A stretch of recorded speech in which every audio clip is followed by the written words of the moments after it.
The clock had stopped. Lee Min-chol pushed open the door of the old classroom and froze. On the wall across from him hung a round clock. Both hands pointed to 7:20. If the battery had simply died, it could have stopped at any time. But his feet went cold. His heartbeat lost its rhythm. 7:20. That was the exact time his father had disappeared. Outside, the sky was flat and gray. Early March morning. Unmelted snow sat in piles along the edges of the schoolyard. Min-chol was alone. In this building, in this hallway. Lee Min-chol was 34. He had graduated from this school at 10 years old. The school had closed when he was 24. Enrollment had dropped and the building had grown too old to use. Since then it had served as a storage facility. This month, before the building was torn down entirely, a directive had come to clear out the interior. Min-chol had been assigned the task. His factory shift leader had given him the order.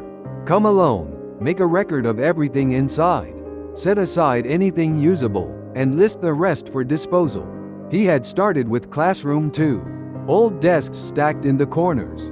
A thick layer of dust on every surface. The chalkboard was untouched. Faint writing remained. A mathematics problem someone had been working through on the last day of school. Left unfinished when the bell rang. He looked at it briefly and moved on. He went to classroom 3.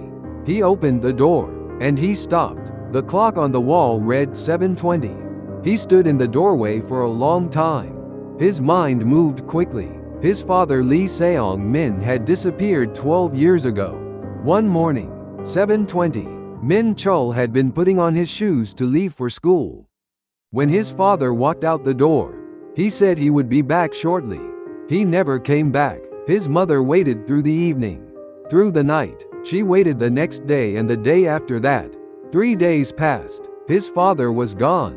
No one knew where he had gone. After that his mother never brought his father up first. Min-chol never asked. 12 years had passed. And now in this old classroom, the clock on the wall was stopped at the exact time his father had vanished. He walked inside. Desks were stacked in the corners here as well. One window was cracked. A few dead leaves had blown in across the floor.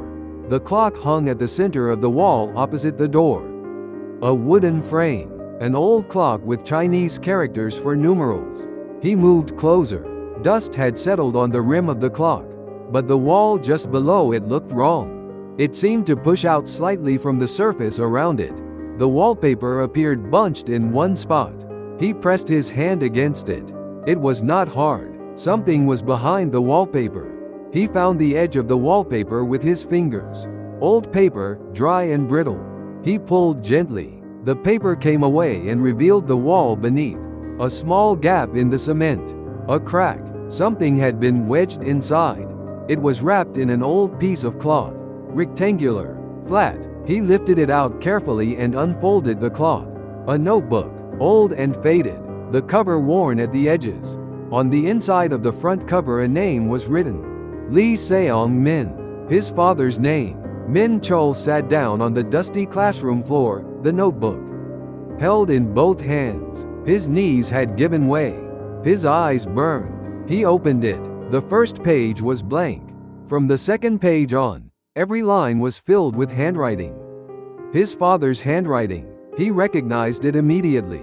Consonants that rose tall and thin, vowels that stayed small. He began to read. His father had written a date at the start of the notebook. 13 years ago. His father had begun writing it 1 year before he disappeared. The notebook was a journal. Not daily entries, scattered, but each line carried weight. His father had worked at a warehouse. An old warehouse near this school.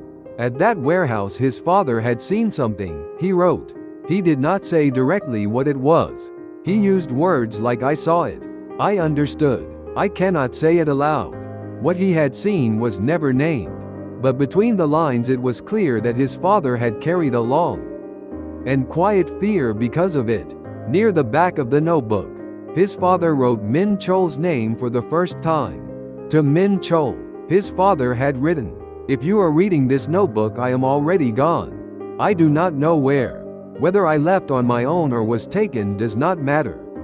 What matters is this: I wanted you to know, and at the same time I did not want you to know. If you know, you could be in danger too. If you do not know, you will spend your life without understanding why. I thought about it for a long time. In the end, I am leaving this here. What I saw at the warehouse was something that was happening there every night. Without documents, without records. After I saw it, I could not pretend I had not. I told my supervisor. That was my mistake. 3 days later, someone came to find me. They told me to stay quiet. I nodded, but while I was nodding, I was still writing in this notebook, with the thought that one day you would read it. On the very last page, his father had written, "Min Chol, I want you to live an ordinary life. After reading this, do not try to do anything about it. It is dangerous. Take care of your mother." That is enough. And then one final line.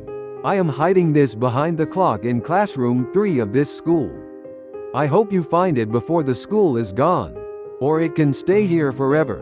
That is all right too. He closed the notebook. He sat on the classroom floor for a long time.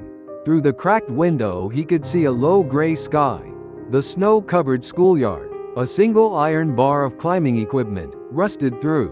He had hung from that bar as a child. A loudspeaker sounded somewhere in the distance. It did not carry well to this building. Low and indistinct. He thought about it. When his father hid this notebook here, had he known the school would be torn down, he would not have known. He would have assumed the school would stand for many more years. And yet here Min Chol was, arriving just before the building's demolition. Alone, assigned to make a record of what was left. His father had not planned this, but it fit together too precisely to feel like chance. He stood up, he wrapped the notebook back in the cloth, and placed it in his inner coat pocket. He pressed the wallpaper back against the wall as best he could. He left the clock where it was, still pointing to 7:20. He walked out of the classroom. His footsteps echoed through the empty corridor. He did not open any other classroom doors. The inventory could wait until tomorrow. He could do nothing more today. He stepped outside. Cold air reached his face. He crossed the schoolyard. His footprints marked the snow. At the gate he turned back once. The old building. Broken windows. A rusted roof. Next month this building would be gone. And if he had come even 1 week later, the notebook would have been buried under rubble forever. He walked home. His mother would be waiting. Should he show her the notebook? If he did, what would happen to her? His mother, who had kept her mouth closed for 12 years. Would you have shown your mother that notebook, or carried it alone in silence? As he walked, he pressed his hand against the outside of his coat. Where the notebook rested, it was there. His father's handwriting, his father's fear, the words his father had left behind. He reached the house. He stopped for a moment before opening the door. His mother was in the kitchen. She looked up when she heard him come in. Her face held a half smile. "You worked hard today. Come eat." He took off his shoes and went inside. He removed his coat. The notebook in the inner pocket pressed heavily against his hand. He sat down at the table. She ladled out soup. They ate without speaking. She said, "How was the school building?" "Very run down, I suppose." He said, "Very run down." She said, "You went to school there. It is a little sad that it will be gone." He did not answer. He took another sip of soup. What had his father wanted to say through this notebook? He had said, "Do not do anything. It is dangerous." He had said, "Take care of your mother." That was all. And yet he had written the notebook. He had hidden it. He had hoped it would be found. He had said, "Do not speak of this," while writing it all down. He had said, "Forget," while leaving a record. His father had known the contradiction. He had written it anyway. After clearing the table, Min Chol went to his room. He took out the notebook and read it again from the first page. Slowly this time, the loudspeaker came on again in the distance. A little louder now. The wind had shifted, but the words still could not be made out. He closed the notebook and placed it in his desk drawer. He did not lock it. There was no need. In this house it was only him and his mother. The clock on his room wall was ticking. The second hand moved in its steady circle. It had not stopped. His father had disappeared 12 years ago. But the words his father left had arrived only today. Words that arrive late are not lighter for it. If anything, they seem more likely to stay. His father had written that if the notebook was never found, that was all right too. But Min Chol had found it. He had not gone looking. And yet he had found it. If this choice stayed with you, the next story begins here too.